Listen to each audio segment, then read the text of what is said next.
प्रिय भाई बहनों, कल हमने हिंदी गद्य साहित्य का इतिहास बताया था और आज हिंदी पद्य साहित्य के इतिहास पर ही चर्चा करेंगे। हिंदी पद्य साहित्य का इतिहास अपभ्रंश काल के बाद शुरू हुआ, जिसमें कविताओं के माध्यम से लोग अभिव्यक्त किया करते थे अपनी भावनाओं को। रामचंद्र शुक्ल ने हिंदी पद्य साहित्य का जो काल विभाजन किया है, उसके अनुसार जो पहला कालखंड है वो आदिकाल है। आदिकाल का प्रारंभ 743 ईस्वी से 1343 ईस्वी तक है। दूसरा जो काल है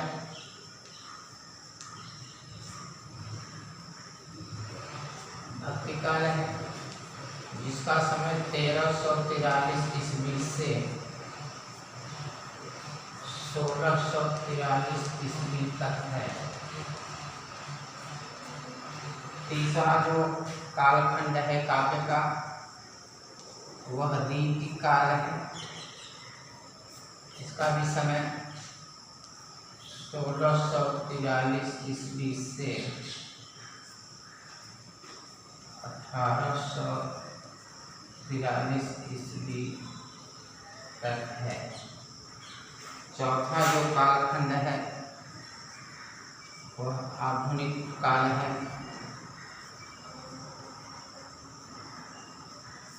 जिसका समय 1843 ईस्वी से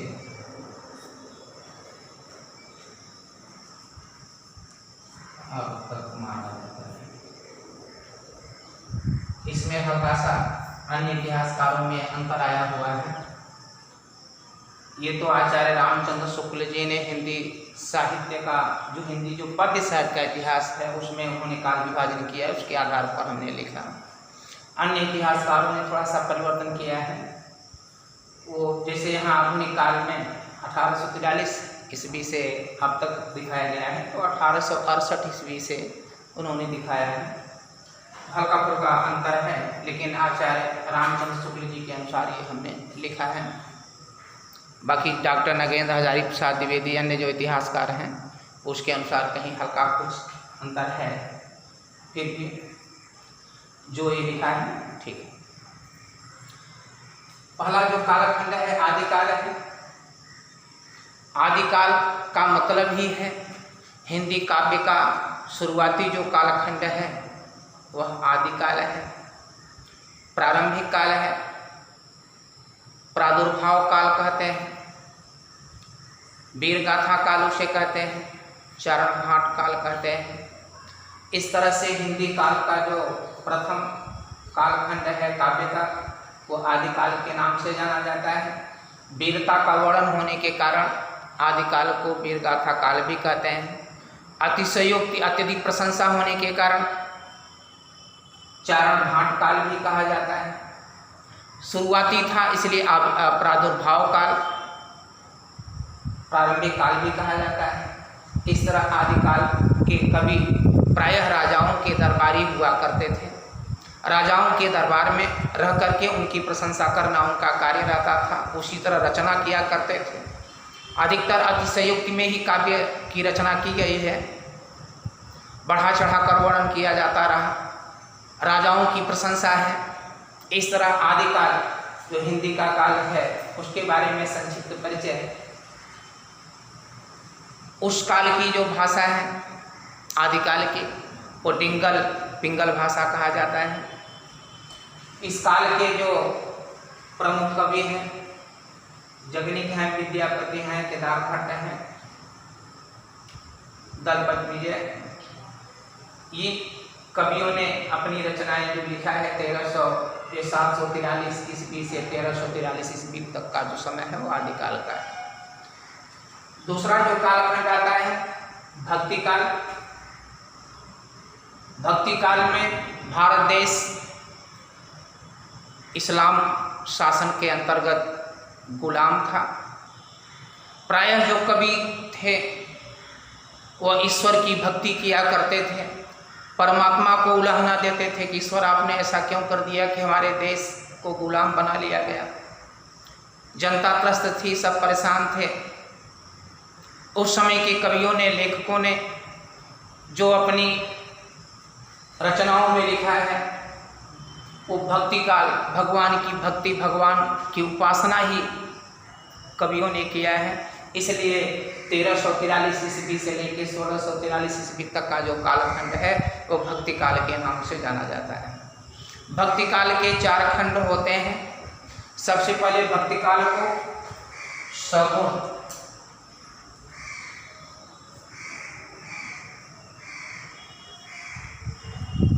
और दूसरा निर्गुण,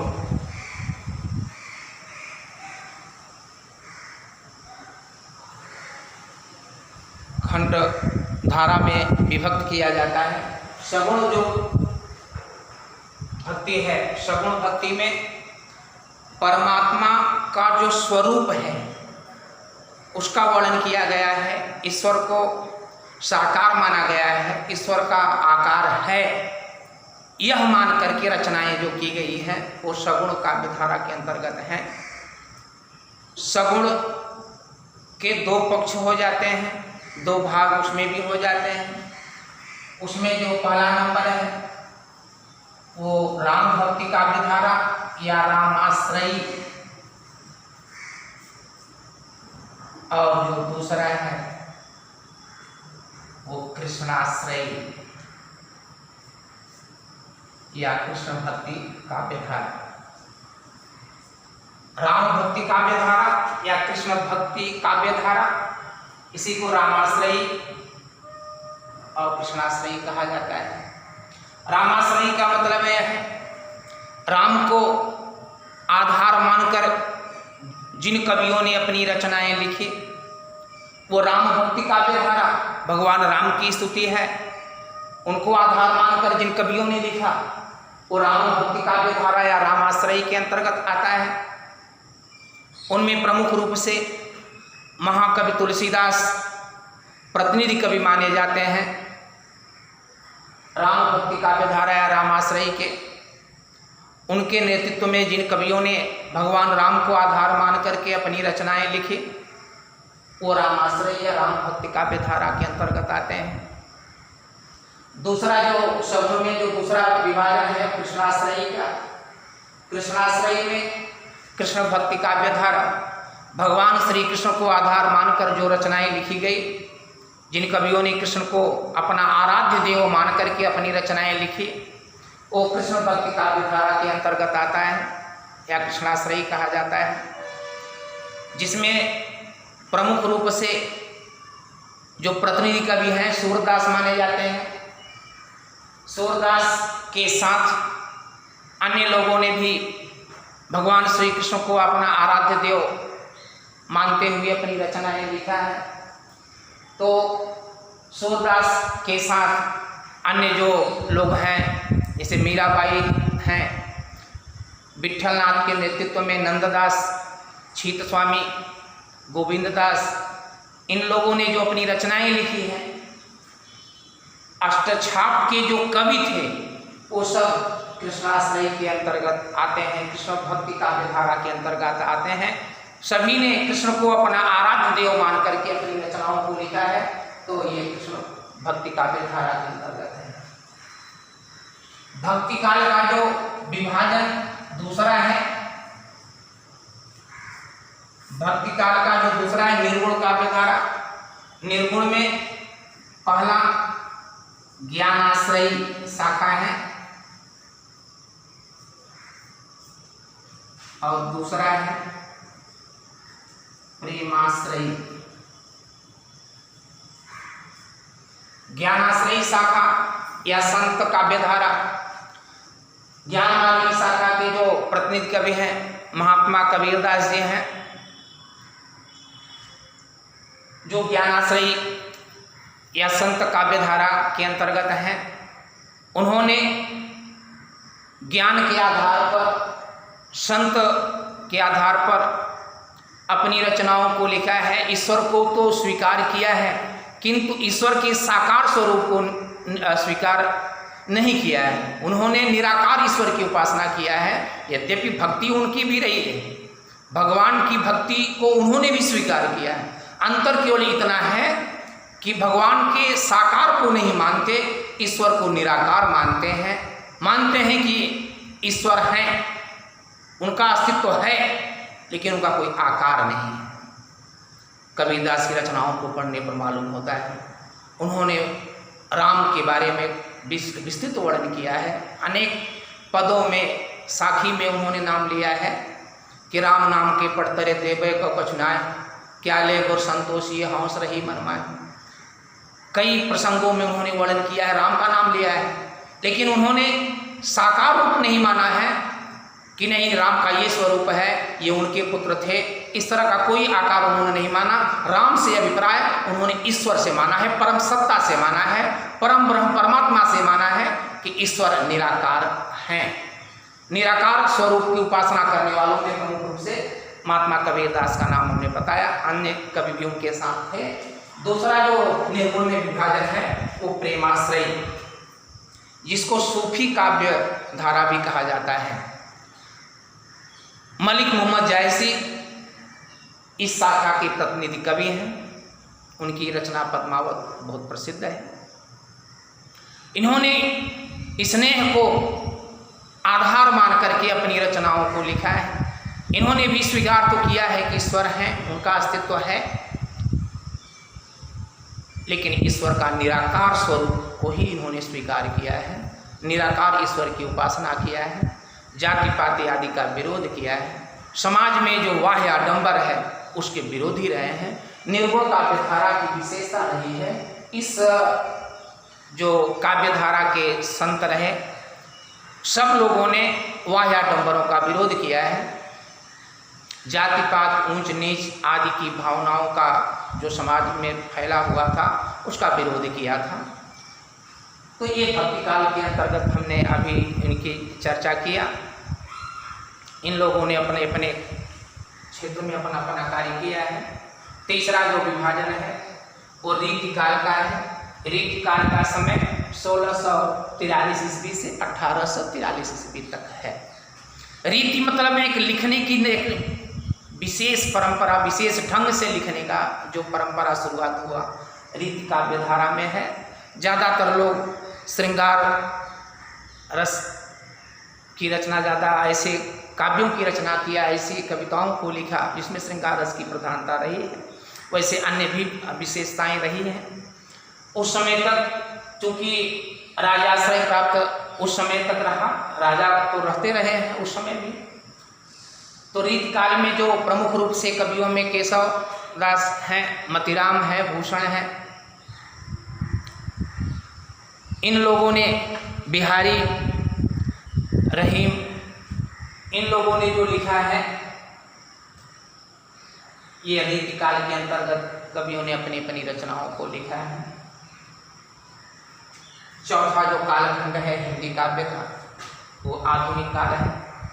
आधुनिक काल का जो प्रारंभ है, हमने गद्य साहित्य का इतिहास पढ़ाते समय स्पष्ट कर दिया था कि हिंदी गद्य का जो शुरुआत है वास्तव में, वास्तविक स्वरूप में वो आधुनिक काल में 1868 भारतेंदु हरिश्चंद्र जी के समय के साथ शुरू हुआ था। 1868 ईस्वी से भारतेंदु युग ने शुरू किया। 1900 ईस्वी तक का जो समय था वो भारतेंदु युग का समय था। आधुनिक काल वहीं से माना भी जाता है भारतेंदु युग का।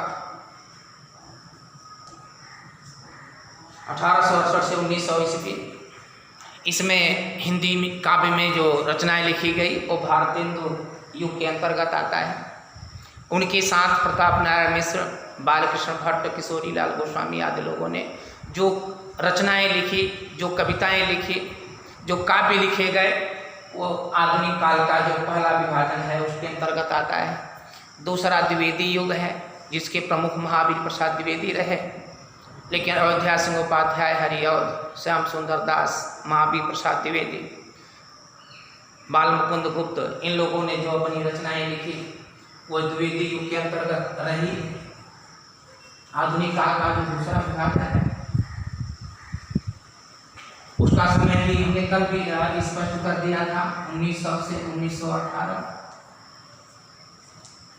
और उसके बाद छायावादी युग, छायावादी युग, छायावादी युग का जो समय है 1919 से 1938 ईस्वी तक, ये छायावादी युग है। छायावादी युग के जो प्रवर्तक हैं प्रसाद पंत निराला वर्मा, प्रसाद से अभिप्राय है जयशंकर प्रसाद, पंत से अभिप्राय प्रकृति के सुकुमार कवि सुमित्रानंद पंत जी हैं। निराला का मतलब सूर्यकांत त्रिपाठी निराला, वर्मा से अभिप्राय महादेवी वर्मा। ये जो चतुष्टय हैं छायावादी युग के जो 4 स्तंभ हैं, इनका वर्णन छायावादी युग के अंतर्गत आता है। उनकी रचना या उनके बारे में जानकारी सबको है। चौथा जो विभाजन है इसका, ये पहला हुआ, दूसरा हुआ, तीसरा हुआ, चौथा ऊपर में लिख दे रहे हैं।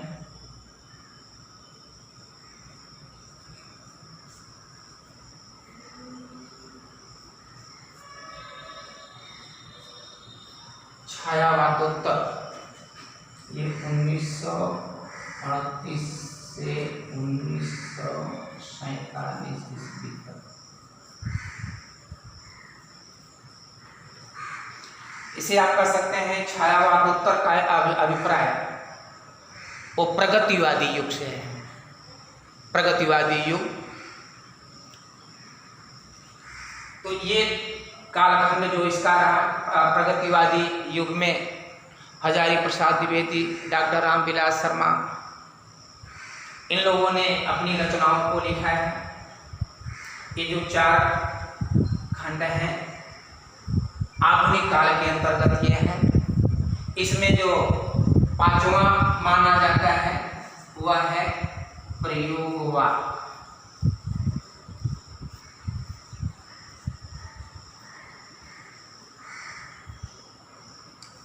प्रयोगवादी युग या नई कविता का जो कालखंड है, इसको 1947 तक तो ये प्रगतिवादी युग, छायावादोत्तर या प्रगतिवादी कहते हैं, 1947 ईस्वी तक है। 1947 से लेकर 1953 ईस्वी तक, 1947 से 1953 ये प्रयोगवादी युग है।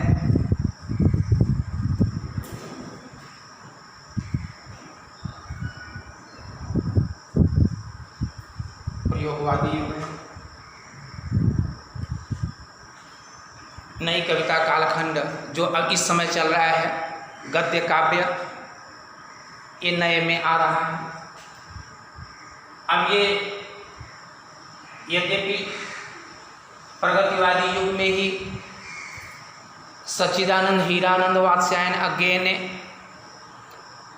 अपनी रचनाओं को तार सप्तक का प्रकाशन कर दिया, तो प्रयोगवाद का शुरुआत तो वहीं से मान लिया जाता है। प्रयोगवाद तो वहीं से शुरू हो गया। 1943 ईस्वी में उन्होंने पहला प्रकाशन किया और उसे मान लिया गया। तार सप्तक का जो पहला प्रकाशन है 1943 ईस्वी में हुआ, अज्ञेय जी ने किया। दूसरा 1951 में किया और तृतीय तार सप्तक का प्रकाशन उन्होंने 1959 ईस्वी में किया।